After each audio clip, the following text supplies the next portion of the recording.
important, especially for one of the features of what is the one feature of democratic election? That is, you have read many times, every vote should have equal value. If you will get a question, what is one feature of democratic election? That means every vote have equal value. That is why our constitution requires that each constituency should have a roughly equal population living within it. Means the country is big, so it is divided into many areas. These areas are called electoral constituencies, and a person goes to Lok Sabha or elected for parliament, that person is called member of parliament. Similarly, for a state, you have seen for the whole country, and now you see each state is divided.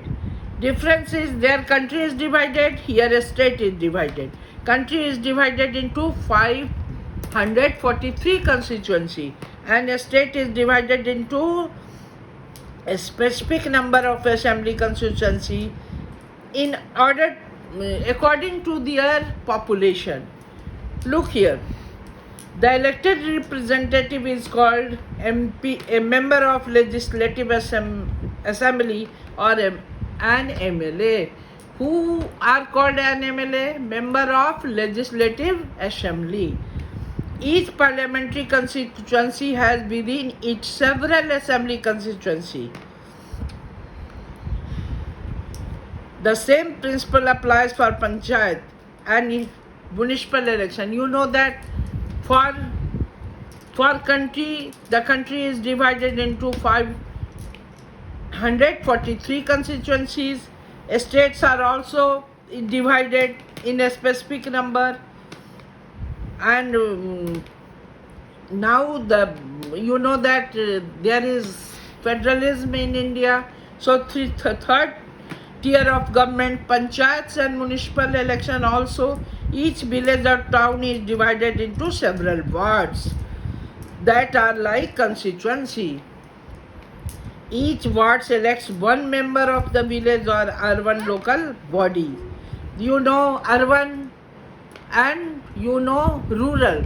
Urban is for cities, towns, and rural for villages. Sometimes these constituencies are counted as seats. What are seats?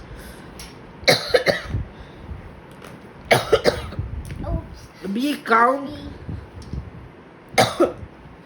these constituencies at seat also. So each constituency represents one seat in the assembly. When we say Lok Sabha, for example, when we will see that, say that Congress has won 60 seats, it means that 60 constituencies, their members have one assembly constituency. That's all. So we will read, we have read about difference between general election, midterm election, and general election, midterm election, and by-election. We have read about constituency. Central at for whole country, 543 constituency. For a state according to their population. Now for villages and towns, those are called wards. So is connecting successfully. So you will remember this? Thank you.